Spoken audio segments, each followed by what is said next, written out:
From a basketball court to federal court. A major gambling point-shaving scheme is sending shockwaves through college athletics. Today, federal prosecutors announced charges against 26 people, including current and former college basketball players. 3 of those players have ties to Eastern Michigan University. Well, tonight, 7 News Detroit reporter Peter Maxwell is getting insight from legal experts about the investigation and listening to students on campus. EMU students who I spoke with say they are shocked to hear that former and current athletes were named in this indictment, and now one of them is suspended. I mean, it's always going to be surprising when it kind of hits close to home. On Thursday, federal prosecutors unsealed a 70-page indictment and announced charges against 26 people, including 15 former NCAA basketball players. 2 are former players for Eastern Michigan University, Deshaun Nelson, Jalen Terry, and current EMU player Carlos Hart.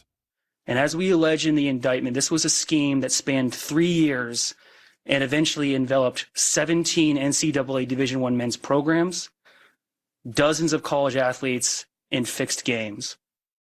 It really is disappointing when players do bet on games. I do think it takes away from the competitiveness of the game. Nelson, Terry, and Hart are all facing charges of bribery in sporting contests and conspiracy to commit wire fraud. The accusations against Hart are from when he was playing for another college last season, not while he was an Eagle. I spoke with criminal defense attorney Jeremy Rosenthal about how serious these charges and allegations are against these former and current EMU Eagles.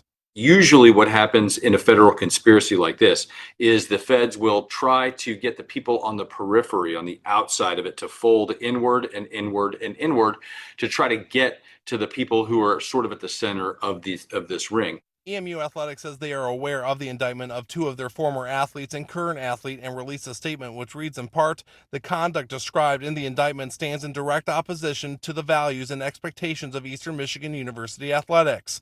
It wouldn't be very good to see the players throwing games, especially us being the underdog. It kind of sucks for the rest of the team or the rest of the players. In Ypsilanti, Peter Maxwell, 7 News, Detroit.